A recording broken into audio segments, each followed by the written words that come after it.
Ladies and gentlemen, please take your seats. For the ones that we love, it's no surprise that people would go above and beyond to do what they had to do. And you know what? If you can hear the sound of my voice, you must be in the seats once again. My name is Dave Voigt. I am your host here on this lovely podcast, which you can subscribe to on Spotify, on Apple, on and also you can find archived on YouTube. And as always, I am the editor and publisher over at intheseats.ca, your source for the latest and greatest movie news, reviews, and anything else in between. But on today's episode, we are talking to Konstantina. Let me just try to not butcher her name. Mantelos. If I got that wrong, I apologize in advance. But she is a Canadian actress, and she is the star of Anything for Jackson, which just happens to be the opening night film over at the Blood in the Snow Film Festival this coming Wednesday night. And we talked a few weeks back. Actually during Fantasia when the film was having its run there, but we talked about this film, which is really sort of a unique, I want to say sort of demonic love story in many ways, because it's about a set of parents played by Julian Richlings and Sheila McCarthy, who are grief-stricken, who are just absolutely sort of besotted with grief about the death of their grandson Jackson in a car accident a couple of years earlier, and they want to do anything to get them back. And because this is a horror movie, you know that we mean anything. And it's such a great film, and I fully encourage you all to check it out on the Super Channel this coming Wednesday. But when we talked about the film, we talked about sort of being an actor in lockdown, and we talked about her favorite movies. We talked movies in general, and it's a good listen, and hope you enjoy. Congratulations on the movie. I really got a kick out of it. I mean, I guess my first question would be, because you've done shorts, you've done other stuff. Why, was it just happenstance that this was your first feature, or what? What was it about this material that really kind of drew you to it? Well, I guess that answer is a little bit twofold. So I think it was a little bit happenstance, the way that things kind of tumbled together for me to end up being a part of this film. As an actor, we're doing a lot of work to kind of get our faces out there, get our names out there. We audition a lot, and we're just sort of waiting for the first opportunity, the director that's going to give us a chance to show what we can do. And so for me, I had done a lot of short films, web series, movie of the week, that sort of thing. But I auditioned for Anything for Jackson at the beginning of this year, and for a much smaller role in the film.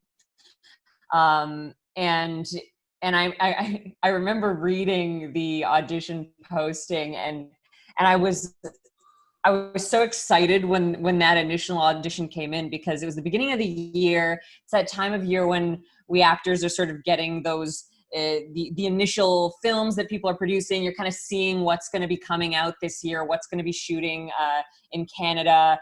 And this film really stood out to me, because I thought, what an interesting premise, what cool perspective we're getting. How often do you get to see a film where the protagonists are sort of elderly folks? That sort of thing really stood out to me. But I like I said, I was going out for the smaller role in the film, and I had seen the description of Shannon Becker, and I thought, damn, I wish my agents had been able to send me out for this role, because I was immediately drawn to her strength, her resilience, and also the enormous amount of compassion and empathy she has. I think this character has serious growth throughout the film. Sure. she has a beautiful journey. And so I sent in my audition tape for the smaller role in the film, and lo and behold, I get a message from my agents a couple days later, and they say, you know, they saw your audition and they'd like you to read for Shannon Becker. They'd like you to read for one of the leads. And of course I was so excited, and I thought, you know, it was strangely poignant because I had really taken a liking to that character, and so I auditioned for her, and shortly thereafter I got the call to get, and it was that I had booked this thing, and I was going to be going out to shoot it in about a week. Well, fantastic. I mean, it's one of those stories that really kind of, you know, you love to hear, and even though you think they're like the storybook fairy tale stories, but once in a while they actually do happen. Yeah. For actors especially, I feel like we're on this plodding journey of audition after audition, and then when the booking comes, I have found in my career, especially at the very least, that it comes at the right time with the right film, and that's truly what this film felt like to me, because it was such an amazing experience, and I felt like everything I had done prior, every project I'd worked on prior, had kind of helped me be prepared for the challenges I faced in working on this project. Now I'm again, like, I mean, that's interesting that you say that, because obviously for this particular project there were some different challenges, and I mean, I'm kind of assuming that you managed to shoot all this before sort of everything sort of went to lockdown. Yeah, so we actually it's probably hard to tell because the movie's fabulous, but we managed to shoot this thing in a 3-week shooting schedule, which is a little bit unheard of for this kind of scope of film, and we literally like our last day of shooting, we wrapped on the day that pretty much everything was being shut down. Oh, wow. We were up in Barrie shooting, and throughout the last week is when things sort of started feeling quite serious, because we sort of felt like we were in this isolated little horror film bubble, as sometimes film shoots can feel. And we things that were happening around the world about shutdowns happening. I was hearing from colleagues about sets that they were on starting to get shut down. And so we wrapped, and then I came back home to Toronto, and then I basically didn't leave my house. It was that very same weekend. I think the Monday following that Friday, it was when Trudeau started stepping out to do his announcements every day. Now, I mean, obviously, especially in this film, you got the chance to work with probably two icons of Canadian cinema. And I'm kind of curious, how was it for you as an actor to sort of have that ability to even just to sort of sit under the learning tree with two actors like that? Oh, it was so phenomenal. I can't rave enough about what an amazing experience it was working with Sheila McCarthy and Julian Richings, who play the grandparents. I was obviously so kind of nervous and anxious going into this thing, and they were just so kind and so open with stories about past experiences, anything I was doing on set, any kind of challenges I was facing. They were like so willing to help me, and just as actors, the amount of generosity that they have in the work itself. Like when I was in the moment when we're doing our scenes, everything else was set aside. Suddenly we're very much in the world of Anything for Jackson, and in that way it made performing and my work so much easier, because we were just fully consumed in the moment. There was no in those moments, there was no knowledge of the outside world. It was just the world of Anything for Jackson, and the dynamic between myself and these two people who are doing crazy things to get their grandson back. Are you a horror fan in general, or was this something that maybe took a minute to sort of get into the headspace for? I'm actually a really big horror fan, actually, and that was another thing that made this film feel so like perfect and poignant to be sort of my biggest project to date. I'm a big fan of some of the new horror directors coming out lately, some of the new horror films. One of my favorite films just came out recently was Midsummer. Love everything Ari Aster is doing. I was obsessed with The Witch when it came out. Robert Eggers, the Witch. I was obsessed with that horror fan over here. No, for sure. And I mean, it's such a rich genre to sort of get into, because I mean, in many ways there are so many different subdivisions, and I mean, from like people on the outside looking in will just go, oh, it's just a horror movie, but really when you sort of boil it down, there are so many different areas and emotions you can play inside the horror genre, because it's got all these different kind of subdivisions. Oh yeah, and I'm a huge fan of folklore, and I think that is what's kind of stems into my love of horror, because a lot of the time folklore and how it's used in horror films and whatnot, it's ways that people have used over millennia to explain the world around them. And I think horror film has done a really interesting job of sort of taking those concepts and the idea of trying to explain the world around us and the things we don't understand, and turning it into something incredibly entertaining.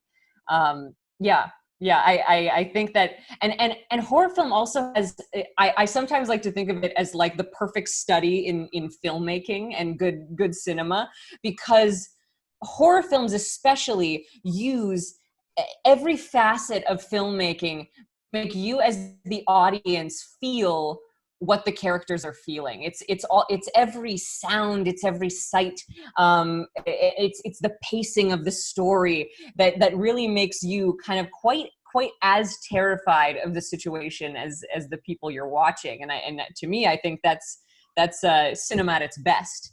For sure, because I mean, it comes from such an honest place, and really in many ways, as much as you can go to school for acting and for filmmaking and whatnot, you can't teach what an Ari Aster does. You can't teach what a Robert Eggers does. You just have to watch it. From your perspective as sort of a performer, because I understand you're almost, especially in quarantine, you've been trying to take away my job by watching a lot of movies. How important is watching film just in terms of helping you grow as an artist?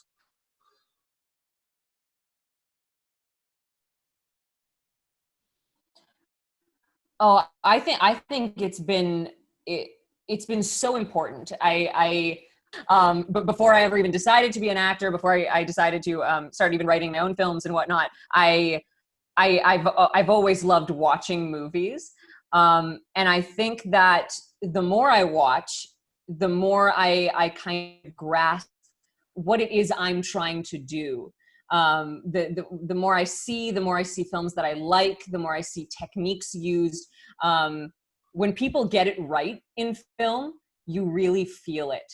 And I think I carry that through my day-to-day life, the stories that I see on camera, and the lessons I learn about acting, the lessons I learn about filmmaking, and that stuff I think even ends up translating into lessons I learn about life at the end of the day.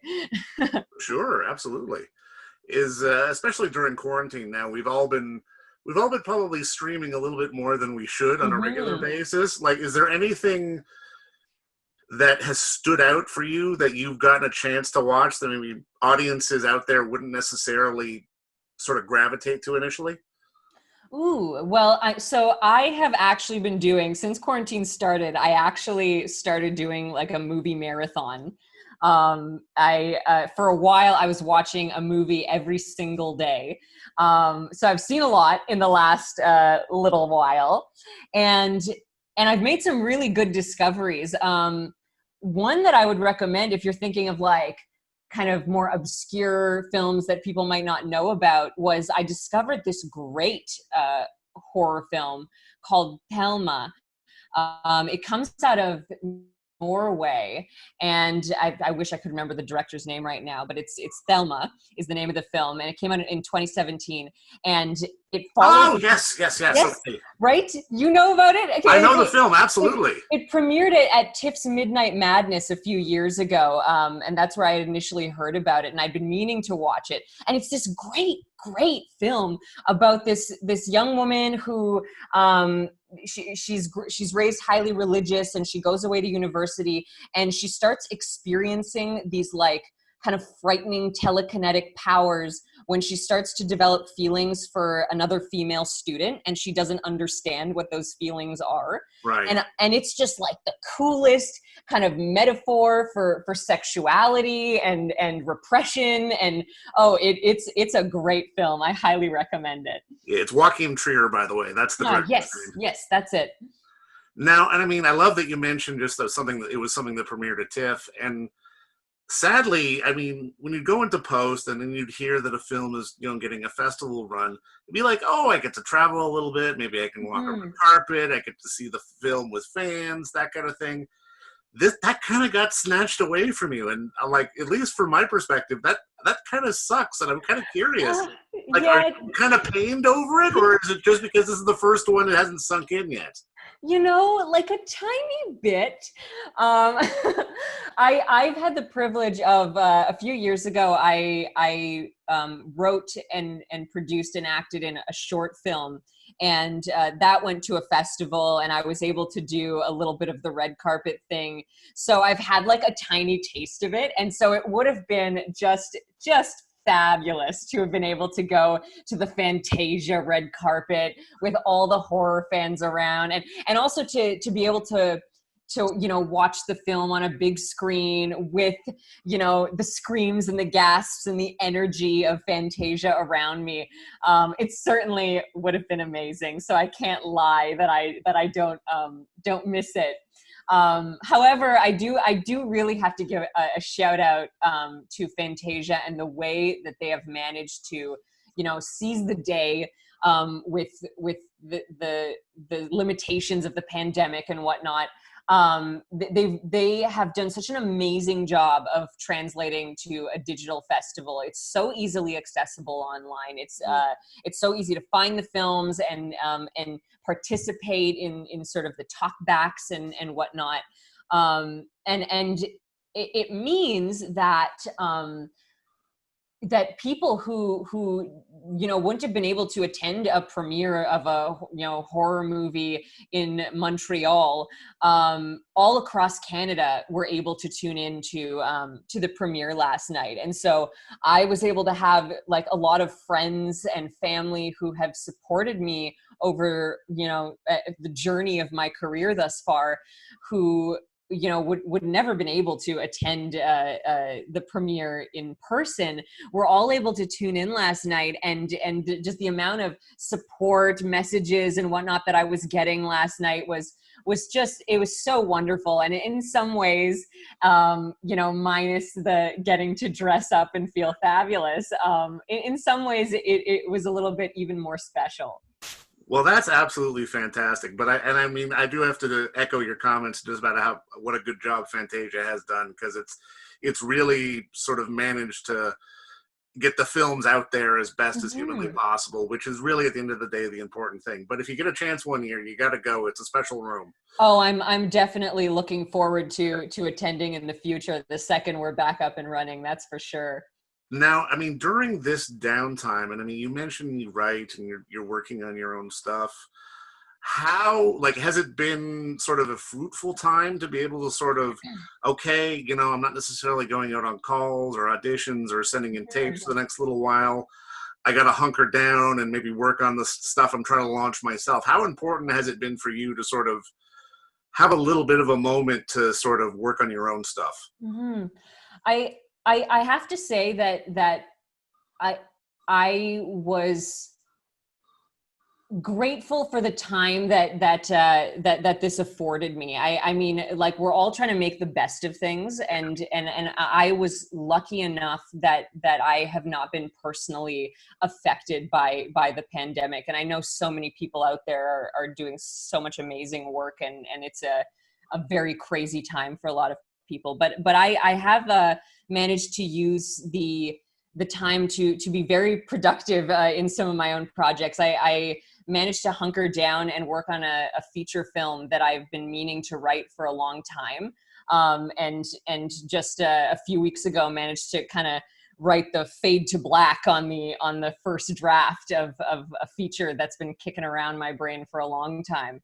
And so that has felt very special, and has felt like something that I can look back at this kind of frightening time in our lives and say, it's something that I can be proud of.